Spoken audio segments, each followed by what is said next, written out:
Fala, enfermagem, pessoal, e o Ministério da Saúde, né, fez uma live, um vídeo tirando todas as dúvidas aí remanescentes referente ao pagamento do piso salarial da enfermagem. Olá, eu sou o enfermeiro Diego Ícaro e se você não é inscrito aqui no nosso canal do YouTube, eu te peço que se inscreva para receber todas as informações referentes aí às políticas relacionadas à enfermagem brasileira.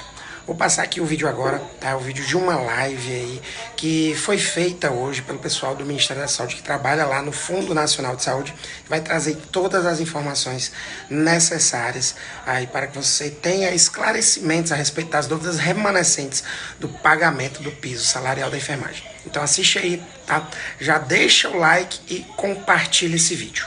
O tema aqui vai ser de bate-bola, um pouco de sabatina, né, Dácio? Assim, vou fazer algumas perguntas pro Dácio, ele vai respondendo aqui e vai respondendo vocês. Isso tudo fica registrado para que vocês possam retornar aqui depois e tirar aquela dúvida. Será que eu entendi direito? Vai ser mais ou menos desse jeito que vai funcionar, como as nossas lives anteriores, tá bom, pessoal? Então, a Dácio já tomou aquela água, tudo bem? Podemos começar? Vamos lá. Então vamos iniciar aqui com as perguntas que vieram de Sacramento, do Dudu Costa, né? O Dudu Costa Vaz mandou 3 perguntas aqui pra gente. A primeira de todas fala o seguinte: no nosso município, no nível individual ali, houveram 2 erros de digitação que geram um valor a maior e um menor. E o Dudu dá as perguntas se ele pode fazer o cálculo e repassar já compensando esses valores. Como é que ficaria isso, chefe? Dudu, é uma excelente pergunta. Qual é a orientação que a gente tem dado aqui? Utilize o critério que está estabelecido na cartilha, né? Como vocês puderam ver, nós utilizamos o princípio do que a gente pagou para os profissionais da União, né, os profissionais de enfermagem que atuam na União, mas porque nós não tínhamos a informação definitiva que só vai ser possível agora em setembro. Alguns municípios receberam um recurso um pouco a mais, alguns municípios receberam um recurso um pouco a menos, mas a gente acha que não vai ter nenhuma variação. Mas o que é importante, e aí é importante que a gente veja isso lá na cartilha de forma muito tranquila, o que é que vai ser considerado, né, para essa finalidade. Não sei se é possível compartilhar aqui, eu levo para lá, é isso? Isso. Isso. Puder demonstrar aí, gente? Aqui é ao vivo, gente, a gente faz aqui, olha só, gente. Não foi contabilizado para o piso. Vantagens pecuniárias variáveis individuais ou transitórias. Né? Parcelas indenizatórias, ok? O que foi considerado para o piso? Vantagens pecuniárias gerais e permanentes e o vencimento básico, tá? Aí temos exemplos disso. Como é que a gente faz esse exemplo aqui, gente? A gente tem aqui, ó. O que faz parte do cálculo? Assim, parcela mínima oferida em gratificação por desempenho, parte fixa invariável. É aquilo que o profissional recebe todos os meses, né?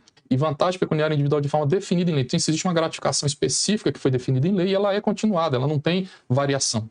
O que não faz? Assim, precisa deixar muito claro. Tem uma gratificação por titulação, adicional de salubridade, abono permanência e tal. O que a gente está sugerindo, gente? Ó, lá no final, tem as perguntas e respostas aqui da cartilha, mas lá no final tem 2 coisas que eu acho que facilita muito o entendimento para todos nós. Uma delas é o glossário, para todo mundo entender o que é cada uma das coisas, né? Então, cargo efetivo, essa coisa toda. Aí tem aqui esse anexo aqui, ó. Como é que faz aqui, gente? Vamos os investários aqui para cá. Que ela define aqui, ó, exemplos de fixas e variáveis. Variáveis, quando o valor pago pode variar de acordo com o alcance de certo desempenho ou do cumprimento de requisitos pela pessoa que ocupa o cargo. É importante que a gente tenha clareza sobre isso. O que é fixo, né? Permanente, são contraprestações pecuniárias que não são transitórias ou temporárias e que são atreladas ao cargo e não ao serviço que ocupa, né? Uma gratificação, por exemplo, de desempenho, né?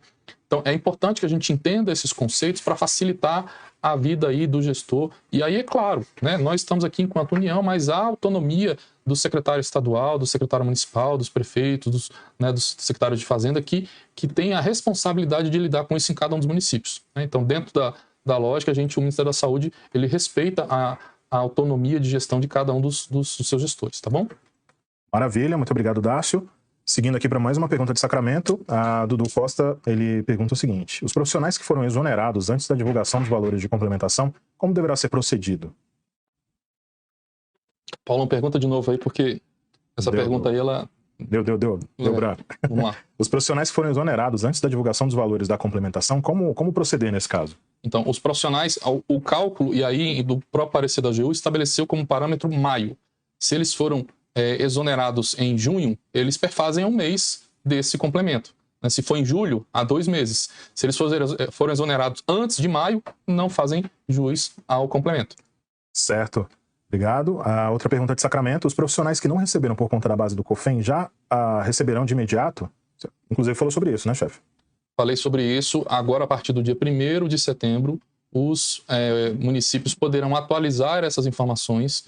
E aí, depois do dia 20 de setembro, a gente quer trazer isso o quanto antes, mais próximo do dia 20 de setembro, mas acredito que lá, na última semana de setembro, a gente vai fazer o pagamento retroativo de todas essas pendências que foram... que tiveram atualização. Importante dizer isso, né? Os municípios vão atualizar essas informações, a gente vai fazer novamente essa validação, e se estiverem conferindo aqui, a gente vai publicar a portaria e fazer o pagamento retroativo maio, junho, julho e agosto, além do mês de setembro. Beleza. Falar em retroativo, né? Vem uma pergunta da Adriela em Camargo. Ela pergunta o seguinte: os funcionários que foram desligados agora em agosto têm direito a receber os meses anteriores do repasse? E como saber se a verba foi para o meu CPF? Vamos lá. A divulgação por CPF foi permitida apenas para os gestores máximos de cada um dos municípios e dos estados. Aí vai perguntar: Dácio, eu sou de um prestador de serviço, sou de uma Santa Casa, de um hospital filantrópico. Quem o Hospital Filantrópico Santa Casa tem contrato é com o estado e o município, né? A partir da criação do SUS, essa relação ela passou a ser feita dessa forma. Então, eles é quem podem dizer qual é a informação que tem para cada um dos CPFs. Do ponto de vista assim, se ele foi desligado em agosto, ele faz jus sim ao complemento dos meses de maio, junho, julho, se agosto ou não, precisa avaliar aí qual foi a data do desligamento. Isso. Beleza, agora uma pergunta do Rafael Souza Silva. Ele gostaria de saber se quem tem 2 vínculos, cada um com 40 horas semanais, mesmo tendo compatibilidade de horário, essa pessoa não terá direito a receber a complementação para equiparar o piso em cada vínculo? Terá sim, a novidade que a gente está trazendo nessa live. Inicialmente nós tínhamos estabelecido como um parâmetro de segurança 79 horas, né, mas depois de discussão aqui com a AGU, com os técnicos do Ministério, especialmente porque a gente identificou os profissionais que trabalham na escala de 12 por 36, nós majoramos esse limite até 88. Quando for agora no mês de setembro, né, com a atualização das informações, todos esses profissionais que estavam limitados a 79 horas e que foram não considerados nesse primeiro pagamento serão reavaliados e publicados portaria de forma retroativa maio, junho, julho e agosto. Certo. Agora uma pergunta complementar a essa do Rafael, vem da Saúde Quadra, e pergunta se um profissional que tem 2 vínculos, um de 48 horas e outro de 44, compatíveis no QNES, sem inconsistência, terá direito ao complemento do piso também? 48 mais 44 ultrapassa o limite que a gente colocou de 88 horas. Então, assim, esse caso, o que a gente pode fazer é identificar, vocês registrarem ele com esse... Se ele de fato, né, faz essa quantidade de horas, ele vai ser colocado numa caixinha para poder avaliar, e aí vai ficar muito na responsabilidade do gestor estadual e municipal sobre essa questão de avaliar essa questão. Muito bom. Agora vem uma pergunta do José Vieira, uma pergunta bem, assim, bastante recorrente, mas que é bem tranquila, tá, pessoal? Tivemos erro de digitação no valor, podemos corrigir e o valor será repassado? Chefe, essa daí é tranquila, né? É isso, a abertura do dia 1º ao dia 10 é exatamente para isso, para corrigir, ajustar, incluir. Dácio, não consegui colocar determinados profissionais que estavam aqui, eu não tinha entendido direito, coloque. Colocamos, informamos, houve uma erro de digitação, não tá, coloque. Então, a gente precisa de 1 a 10 entender de forma clara quais são os profissionais, quantas horas eles trabalham, quais são as unidades que eles trabalham, para poder, com base nessas informações, tomar as decisões aqui para garantir o cumprimento da lei. Beleza. Uma pergunta da Juliana Raifke, do Sertão Santana, Rio Grande do Sul. Boa tarde, nosso município tem profissional vinculado 40 horas e esse mesmo profissional possui vínculo 40 horas em outro município. O que fazer? Qual a minha orientação? Se ele só tem são 2 vínculos públicos, né? Ele não tem problema, é com esse ajuste que nós faremos a partir do dia 1º para 88 horas, ele será contemplado com o piso. Beleza. Roseli Simões, ela manda a seguinte pergunta: gostaria de saber se o funcionário estava no cargo de coordenador, que necessariamente não precisa ser enfermeiro, e foi colocado na planilha do InvestSUS em maio e veio o complemento. O que fazer neste caso? Pode pagar esse funcionário ou deixa o dinheiro em conta? Vamos lá, gente. É importante a gente deixar isso bem claro. Se ele é um servidor público, ele deve ter acessado a administração pública por meio de concurso, e o concurso dele era de enfermeiro ou não. Se ele era de enfermeiro, ele faz jus ao piso. Se ele era de administrador, auxiliar de administração, técnico de administração, ele não faz jus. Certo. A pergunta agora vem do Reinaldo Pereira de Souza. Boa tarde. Até que data vai ser revisado, as inconsistências serão revisadas e depositado o restante do dinheiro na conta dos municípios?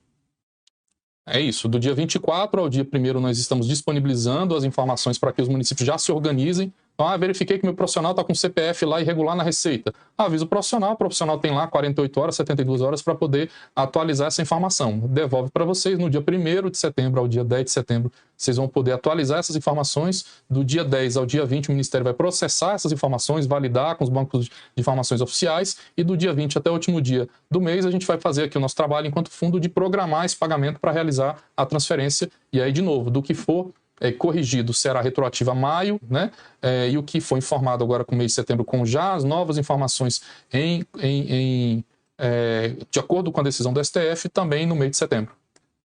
Beleza? Lembrando, pessoal, que esse cronograma vai ser divulgado sempre no portal do Fundo Nacional de Saúde, assim como atualizações vão ser feitas na cartilha do piso, tá bom? Então acompanhem por lá. Pelo portal do Fundo você também consegue acessar a cartilha e pegar essas informações sobre esses prazos novos e esse cronograma que a gente vai divulgar, inclusive no cronograma das nossas próximas lives nas próximas semanas, tá bom? Não deixem de acompanhar o portal do Fundo Nacional de Saúde. Agora uma pergunta que vem da Débora Fagundes. Ela pergunta se o repasse deverá ser isento dos descontos e obrigações da CLT como FGTS, INSS e Imposto de Renda. Chefe. O que a gente pode dizer é que não foram computados para o complemento da União nenhum desses encargos. Só foi considerado o salário base mais um percentual de outros, né, que foi do nosso levantamento, com base no que a gente transferiu para a União. Certo. Outra pergunta do Bruno, uma pergunta já recorrente aqui que já foi respondida, que trata sobre a incompatibilidade, a soma da carga horária, né? Estava dando 79 horas, mas se for 40 ou 44, dá 84, seria possível, né, chefe?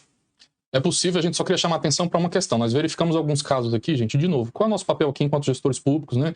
Que temos muita preocupação com a coisa pública.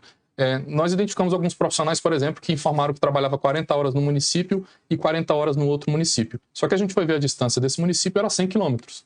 Né? Então, assim, a gente entende, inclusive, de que tem profissionais nessa situação. Se essa é a sua situação profissional, ok, tranquilo. Não tem problema nenhum, a gente vai entender isso, vai fazer o complemento dos recursos, mas é importante que isso traz uma avaliação que precisa ser pensada, né? Realmente, tem casos, a gente não olhou aqui, sabe, Paulo, onde assim, tem um que tem 200 quilômetros, eu acho difícil, 300 quilômetros, não sei, eu acho difícil. Mas nosso papel aqui é trazer segurança para os gestores estaduais, municipais, para os prestadores de serviço, para fazer com que esse recurso chegue ao profissional de enfermagem e não tenha no futuro um dissabor de ter que devolver esse recurso, considerando que é um recurso federal e é um recurso para a saúde.